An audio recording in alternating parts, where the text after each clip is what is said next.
Hoje estamos em Atos capítulo 3. Quero introduzir algumas coisas gerais sobre o capítulo aqui antes de entrar na leitura e nas perguntas. Lembrando sobre Pentecostes, que foi no capítulo 2, mas Pentecostes foi apenas o começo. Nós observamos agora, a partir do capítulo 3, na verdade, o final do capítulo 2, edificação desses novos irmãos. Precisam ser instruídos em como servir ao Senhor, aprender como conviver nessa comunidade de novos convertidos. Também os apóstolos continuam pregando para outras pessoas, o que nós observamos no capítulo 3. Pedro aproveita uma oportunidade para pregar às pessoas lá em Jerusalém que observaram o que foi feito no milagre da cura do coxo. E nisso, também reforçando o que já foi falado no capítulo 2 e vai continuar falando até capítulo 5. Todas as vezes que fala sobre sinais, sobre milagres, são os apóstolos que realizam esses milagres. E o propósito, como diz Hebreus capítulo 2, que Deus deu esse poder para eles para confirmar a palavra, para mostrar que realmente a mensagem deles vinha do Senhor. Então, os milagres estão ligados à palavra e à pregação da palavra.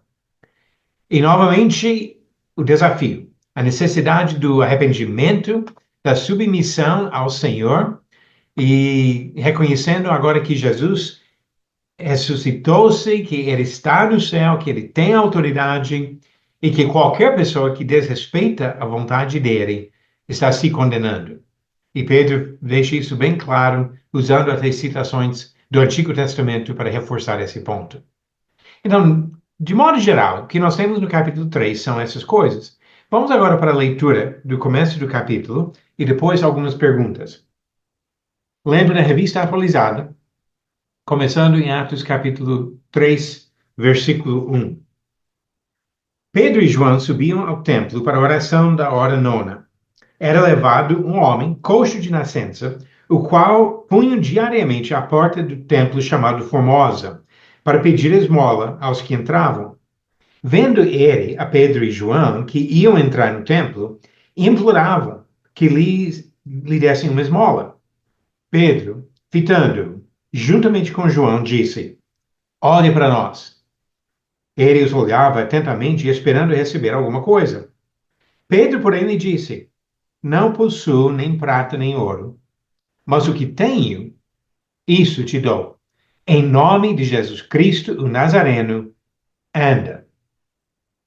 E tomando pela mão direita, o levantou. Imediatamente os seus pés e tornozelos se firmaram, de um salto se pôs em pé, passou a andar e entrou com eles no templo, saltando e louvando a Deus. Viu todo o povo andar e a louvar a Deus, e reconheceram ser ele o mesmo que esmolava, assentado à porta formosa do templo, e se encheram de admiração e assombro por isso que lhe acontecera. Ok, sobre esses primeiros versículos do capítulo 3, vamos lá para as perguntas. E a primeira pergunta para Beca: a que horas e por qual motivo Pedro e João foram ao templo? Eles foram na hora nona, que é por volta das 3 horas da tarde, e foram ao templo para oração. Ok, exatamente. Seria 15 horas no nosso relógio e subiram para a oração. Lembrando que no Antigo Testamento eles faziam ofertas de manhã e à tarde, todos os dias no templo. Então, provavelmente, o ponto aqui seria esse momento à tarde, quando várias pessoas estariam fluindo para o templo. Sabemos que Pedro e João não estão sujeitos à lei do Antigo Testamento, mas não faz mal ir para esse local, lembrando que teria a oportunidade até de encontrar outras pessoas que procuravam servir ao Senhor. Então, eles sobem nessa hora de oração, às 15 horas, para participar. Agora, pergunta 2, Benita, qual foi o pedido que o homem fez a esses apóstolos e qual foi a resposta de Pedro? Ele pediu uma esmola e Pedro falou que não tinha prata nem ouro, mas falou em nome de Jesus, o Nazareno, anda. Ok. Pedro falou que não tinha dinheiro para dar para ele, mas mandou que ele andasse. E mandou em nome de Jesus, como você frisou. E Pedro frisou aqui. Era algo feito pela autoridade de Jesus, e não algo que veio do próprio homem. E pergunta 3, Léo, como sabemos que essa cura foi milagrosa e não apenas a recuperação natural desse homem? Pois ele era um coxo de nascença. Ok, esse fato eu acho que é talvez o ponto mais importante de observar aqui. Uma pessoa coxa de nascença que nunca andou, não teria nenhum desenvolvimento muscular, não teria aprendido a andar. Ninguém lembra disso, mas todos nós tivemos que aprender a andar. Ah, é uma parte normal do processo de aprender como manter o equilíbrio, como coordenar os movimentos, de colocar um pé depois do outro. Tudo isso exige um tempo de treinar o cérebro e de controlar os movimentos das pernas e até do corpo. Esse homem não teria aprendido nada disso. Então, se fosse uma coisa natural, demoraria meses, se não anos, se fosse possível fazer isso de uma forma natural. E outra coisa que ele começou imediatamente a andar e pular, ou seja, ele tem toda a capacidade de locomoção, de repente. Obviamente, uma coisa milagrosa, e ninguém questiona isso. A multidão vai lá para saber o que está acontecendo, mas ninguém nega a realidade do milagre. Foi algo completamente sobrenatural. E pergunta número 4, Bruno, como o povo reagiu depois de ver o homem curado? Ficaram cheios de admiração e espanto, reunindo-se ao redor de Pedro e João. Ok, exatamente. Diz que foram admirados, espantados com isso e correram para junto deles para saber o que Pedro e João iam falar sobre o assunto. E realmente, é importante observar como a atenção deles foi chamada por meio do milagre. Vocês sabem que tem muitos hoje que acham que os milagres são o ponto final, o ponto principal, o objetivo do que Jesus fez. Jesus não morreu na cruz principalmente para curar coxos e cegos. Ele morreu na cruz para salvar pecadores. E os milagres apontavam para a palavra que eles ensinavam, mostrando a autoridade da mensagem que vinha do Senhor e não era uma coisa simplesmente do homem. Ok, vamos ler um pouco mais e depois a próxima pergunta vai ficar para Josias. Mas deixa-me ler aqui do versículo 12 ao 16. Eu acho que antes eu parei um versículo antes, então vou começar no 11. Apegando-se ele a Pedro e a João, todo o povo correu atônito para junto deles no pórtico chamado de Salomão. À vista disto, Pedro se dirigiu ao povo dizendo: Israelitas, por que vos maravilhais disto, ou por que fitais os olhos em nós, como se pelo nosso próprio poder ou piedade o tivéssemos feito andar? O Deus de Abraão, de Isaque e de Jacó, o Deus de nossos pais, glorificou a seu servo Jesus, a quem vós traístes e negastes perante Pilatos, quando este havia decidido soltá-lo. Vós, porém, negastes o Senhor e o justo, e pedistes que vos concedessem um homicídio. Dessarte, matastes o autor da vida, a quem Deus ressuscitou dentre os mortos, do que nós somos testemunhas. Pela fé, em o nome de Jesus, é que esse mesmo nome fortaleceu este homem, que agora vedes e reconheceis. Sim, a fé que vem por meio de Jesus deu a este saúde perfeita na presença de todos vós. Agora, pergunta 5 para Josias tem 4 partes aqui. Pedro aproveitou para esclarecer a posição de várias pessoas. Nestes versículos, vamos ponto por ponto aqui, o que ele disse sobre ele mesmo e João. Que nenhum deles faziam esses milagres por eles mesmos, mas pelo poder de Deus. Ok, não foi pelo poder deles que esse homem foi curado. E o que ele disse sobre Jesus? Que Jesus foi o servo santo e justo, exaltado por Deus, mas rejeitado e crucificado pelo povo. Ok, exatamente. Rejeitado por eles, mas glorificado pelo Pai. E foi ele que curou esse homem, ele disse. Foi poder no nome dele. E o povo em Jerusalém, os ouvintes nesse momento, o que Pedro falou sobre esse povo? Confrontou eles dizendo que o fato de eles libertar um assassino, enquanto foram responsáveis pela morte do autor da vida. Ok. Já temos visto isso no capítulo 2, e vamos observar a mesma coisa ao longo do livro de Atos, que eu acredito que apresente um padrão para nosso trabalho de pregar o Evangelho. A mensagem do Evangelho não é de passar a mão na cabeça da pessoa e deixar a pessoa sentir bem que é uma pessoa boa, Deus ama todo mundo, e essa pessoa só precisa ingressar no reino de Cristo para receber as bênçãos. Não foi assim que eles pregaram.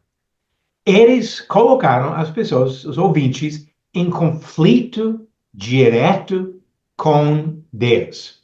E esse é o ponto. Vocês negaram, vocês traíram, vocês mataram, mas Deus enviou e Deus ressuscitou e Deus glorificou. Vocês estão agindo diretamente contra o próprio Senhor. Então, nesse sentido, ele fez a mesma coisa no capítulo 2, aqui no capítulo 3, e vamos observar isso em outros casos ainda ao longo do livro de Atos. Nós não podemos ajudar ninguém ignorando a realidade do pecado e a necessidade do arrependimento. Se tirar essas coisas da nossa mensagem, a mensagem perde seu efeito e não vai ajudar ninguém a alcançar a salvação. E Josias, o que ele disse sobre o homem que antes pedia esmolas? Ele foi curado pela fé em Jesus, provando o poder de Cristo e a autenticidade, no caso, a autorização, validação da mensagem do Evangelho. Confirmação é a palavra que eu queria achar. Certo, perfeitamente isso. Confirmando a palavra, demonstrando visivelmente o poder de Cristo de curar uma pessoa, porque de fato ele tem poder para curar todos do problema maior e principal, o problema do pecado. Ok, lendo um pouco mais aqui, depois a próxima pergunta é para Becca. Nós vamos ler do 17 ao 26. E agora, irmãos, eu sei que o fizeste por ignorância, como também as vossas autoridades. Mas Deus, assim, cumpriu o que dantes anunciara por boca de todos os profetas, que o seu Cristo havia de padecer. Arrependei-vos, pois, e convertei-vos para serem cancelados os vossos pecados, a fim de que, da presença do Senhor, venham tempos de refrigério, e que envie ele o Cristo que já vos foi designado, Jesus, ao qual é necessário que o céu receba até os tempos da restauração de todas as coisas, de que Deus falou por boca dos seus santos profetas desde a antiguidade. Disse, na verdade, Moisés: o Senhor Deus vos suscitará dentre vossos irmãos um profeta semelhante a mim. A ele ouvireis em tudo quanto vos disser. Acontecerá que toda alma que não ouvir esse profeta será exterminada do meio do povo. E todos os profetas, a começar com Samuel, assim como todos quantos depois falaram, também anunciaram estes dias. Vós sois os filhos dos profetas e da aliança que Deus estabeleceu com vossos pais, dizendo a Abraão: na tua descendência serão abençoadas todas as nações da terra. Tendo Deus ressuscitado o seu servo, enviou primeiramente a vós outros para vos abençoar, no sentido de que cada um se aparte das suas perversidades. Ok, a mensagem desafiadora que ele apresenta aqui para chamar esse povo ao arrependimento e ao perdão. Pergunta número 6, Becca, como Pedro explicou o pecado de o povo e seus líderes terem matado Jesus? Pedro reconheceu que o povo e seus líderes agiram por ignorância ao entregar Jesus para ser crucificado. Mas, ao fazerem isso, eles cumpriram o que Deus havia anunciado por meio dos profetas sobre o sofrimento de Cristo. Ok. E é justamente essa frase que ele usa, que eu sei que vocês fizeram por ignorância, ele diz. Num dos desafios, vamos voltar para essa questão, para evitar uma confusão ou talvez uma doutrina distorcida baseado nisso. Mas ele dá uma explicação aqui da conduta deles. Nisso, eu vejo que ele está mostrando uma certa compaixão, dando uma abertura, uma possibilidade ainda de eles voltarem para Deus. Lembrando que no outro livro de Lucas, no Evangelho de Lucas, capítulo 23, quando ele fala sobre Jesus na cruz, no momento que Jesus foi pregado na cruz pelos soldados, diz, contudo, Jesus dizia: Pai, perdoa-lhes, porque não sabem o que fazem. Então, repartindo as vestes dele, lançaram sortes. Essa frase de Jesus, perdoa-lhes porque não sabem.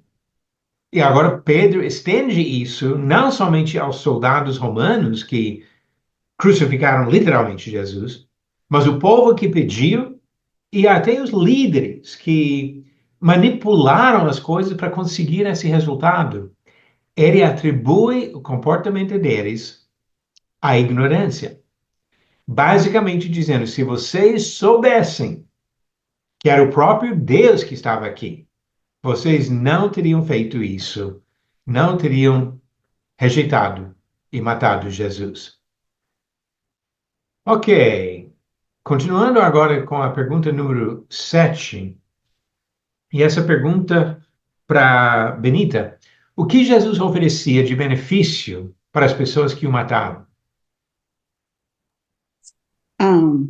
Que os seus pecados seriam cancelados. Ok, olha aqui, eles mataram Jesus. E poucas semanas depois, Pedro está dizendo: Jesus está disposto a perdoar vocês dos seus pecados, dar para vocês a salvação. E realmente nisso observamos o grande amor que Deus demonstra. Como Romanos capítulo 5 fala, não é só que ele morreu pelo amigo, ele morreu pelos inimigos. Algo até além praticamente da nossa imaginação. Mas foi a atitude demonstrada por Jesus e aqui apresentado por meio dessa mensagem de Pedro. Bruno, pergunta número 8. Qual seria a consequência de não ouvir a palavra de Jesus? E Pedro citou qual profecia do Antigo Testamento para alertar sobre essa consequência? A consequência seria a destruição de quem não ouvisse a palavra de Jesus. Pedro citou a profecia de Moisés, que disse que Deus levantaria um profeta semelhante a ele, e o povo deveria ouvi-lo. E aquele texto lá de Deuteronômio 18 é justamente isso. Quem não ouvir esse profeta será eliminado do povo. Essa ideia do profeta de Deuteronômio 18, sabemos que depois de Moisés, Deus levantou vários profetas. Mas essa ideia de levantar este profeta, o profeta, algo que até quando chegamos no Novo Testamento percebemos que o povo ainda estava nessa expectativa. Então não foi Isaías, ou Jeremias, ou Daniel, Ezequiel, ou Zacarias, ou Sofonias, nenhum daqueles profetas. Foi o profeta que viria. João capítulo 1, versículo 21, até observando aqui a explicação bem no início do ministério, quando João Batista estava pregando. E pessoas procurando entender João Batista, então perguntaram: quem és, pois? És tu Elias? Ele disse: não sou. És tu o profeta? Respondeu: não. João era um profeta, mas não o profeta. Capítulo 6, versículo 14 de João. Quando Jesus estava no auge da sua popularidade, vendo, pois, os homens o sinal que Jesus fizera, disseram: este é verdadeiramente o profeta que devia vir ao mundo. E acertaram, que realmente este é o profeta que devia vir. Jesus cumprindo essa profecia do Antigo Testamento. Ok, pergunta número 9. Josias, conforme a palavra de Pedro, qual promessa a Abraão foi cumprida em Jesus? A promessa lá de Gênesis 12, e 3 e 22, 18, onde Deus prometeu a Abraão que sua descendência seria, na descendência de Abraão, seriam abençoadas todas as famílias da terra. Ok, exatamente isso e exatamente as citações que você fez, de Gênesis 12 e Gênesis 22. Lembrando que Deus fez para Abraão 3 promessas principais. Falou de multiplicar os descendentes numa grande nação, de dar para eles uma terra, e, por meio da descendência, ou algumas passagens dizem descendente, de Abraão, abençoar todas as famílias, todas as nações. Para quem participou do estudo hoje de Deuteronômio, vai lembrar que quando Deus falou das maldições que traria sobre o povo, ele falou de inverter 2 dessas promessas. Ele disse que, ao invés de ser uma grande nação, multiplicando como as estrelas, seriam reduzidos em número. E a segunda coisa que ele falou, que eles não iam manter posse daquela terra. Mas ele não falou de reverter a terceira promessa. A terceira promessa, Deus ainda não havia cumprido e não ia voltar atrás. Ele cumpre a sua terceira promessa de salvação, de bênçãos para todas as nações por meio de Jesus. Jesus, um descendente de Abraão, mas não precisava manter uma grande multidão ou ficar na terra prometida para cumprir essa terceira promessa que ele fez aqui. Então, nisso, ele está mostrando o cumprimento exatamente do que Deus havia falado em Gênesis capítulo 12. Pergunta 10, voltando para o Léo, o que cada um teria de fazer para receber o benefício dessa promessa? Converter-se de suas maldades. Ok, ele fala de se arrepender, de converter, de se apartar dos pecados. Então, há uma obrigação aqui, uma necessidade do homem agir. A resposta ao evangelho não é apenas acreditar intelectualmente ou sentir alguma coisa no coração. É agir.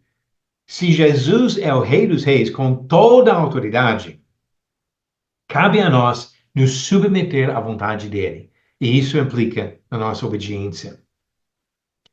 Ok, agora os desafios adicionais que vão até ajudar com algumas questões que foram levantadas nessas leituras. A pergunta número 11 para Bruno. Identifique neste capítulo como Pedro ligou promessas aos patriarcas e a palavra de Moisés à história da redenção em Cristo. Pedro destacou que Jesus era o cumprimento das promessas feitas a Abraão, sendo ele a bênção prometida para todas as famílias da terra, e que através dele Deus enviava a redenção ao povo. Então, baseado de fato no Antigo Testamento, que ele faz questão de falar que o mesmo Deus de Abraão, Isaque e Jacó é quem ressuscitou e glorificou Jesus, cumprindo aquela promessa feita a Abraão de abençoar as nações, e, como já temos observado também, o profeta anunciado por Moisés, que ele está cumprindo essa profecia também. E agora, pergunta número 12, Josias. Se o povo matou Jesus por ignorância, como diz Pedro, no versículo 17, por uma determinação de Deus, como diz no versículo 18, por que eles precisavam se arrepender e ser perdoados? Ignorar a lei da gravidade não acaba com seus efeitos. Qualquer pessoa que pule de algum lugar alto, a gravidade vai ser exercida. Até na legislação brasileira. Não saber da lei não justifica a infração dela. Apesar de terem agido na ignorância, o fato deles terem rejeitado e crucificado Jesus tornava cada um deles responsáveis por um pecado grave. E a ignorância não eliminava a sua culpa, mas oferecia uma abertura para o arrependimento. O arrependimento era necessário para que eles recebessem o perdão e fossem restaurados. Ok, muito bom. E esse é o ponto que nós precisamos entender aqui. ignorância pode explicar, mas não justifica o pecado. No capítulo 17, Paulo, no seu discurso em Atenas aos filósofos idólatras daquela cidade, até falou sobre ignorância, e esse texto também, muitas vezes, distorcido. Ele disse em Atos 17, versículo 30, ora, não levou Deus em conta os tempos da ignorância, agora, porém, notifica aos homens que todos em toda parte se arrependam. Então, não dá para pegar só a primeira parte do versículo. A segunda parte exige o arrependimento, a mesma coisa que temos aqui no capítulo 3. Eu acho interessante também, no Antigo Testamento, voltando para o Levítico, capítulo 4, na verdade, esse capítulo inteiro trata da questão de pecados cometidos por ignorância.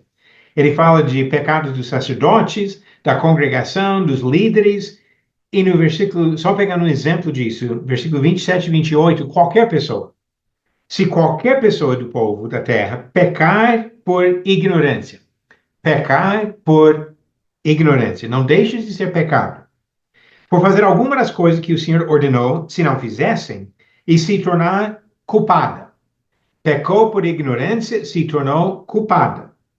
Ou se o pecado em que ela caiu lhe for notificado, trará por sua oferta uma cabra sem defeito pelo pecado que cometeu. Como ele poderia ser mais claro? Pecar por ignorância ainda é pecado. E mesmo sendo ignorante, talvez, do que estava fazendo, não deixa de ser culpado. Ilustração que você usou, Josias, você sabe que é uma das minhas favoritas para essa questão. Uma criança que não entende a lei da gravidade ainda pode cair e se machucar. Um dos meus netos, uma vez, caiu de uma altura de uns 3 metros, bateu a cabeça numa calçada de concreto e fraturou o crânio. Graças a Deus foi coisa mínima e ficou bem depois, não teve sequelas. Mas sofreu a consequência da lei da gravidade quando tinha talvez um pouco mais de 2 anos de idade. Não entendia, não poderia explicar a lei da gravidade, mas sofreu a consequência disso. Você citou também as leis humanas. A pessoa que fala, eu não vi a placa que diz limite de 60, por isso que eu estava indo 120. Vai levar multa. Vai ter a consequência da sua infração da lei. E aqui também devemos lembrar que Deus pode usar as coisas erradas que alguém faz para seus propósitos. Segundo Coríntios capítulo 12, quando Paulo fala sobre o espinho na carne, ele descreve aquele espinho na carne como mensageiro de Satanás, mas que Deus recusou tirar porque era coisa que era benéfica para Paulo. Então Deus não tirou. Usou mensageiro de Satanás para o benefício de Paulo. E aqui, no caso da morte de Jesus, usou servos de Satanás, pessoas que estavam querendo acabar com Jesus para o nosso benefício, porque era necessário que ele morresse na cruz como sacrifício pelos nossos pecados. Então Deus pode usar até atos de Satanás para os seus propósitos. Ok, para a semana que vem, capítulo 4, onde nós vamos ver perseguição e também progresso do crescimento interno, crescimento desse trabalho que os apóstolos e outros estavam fazendo com os novos convertidos.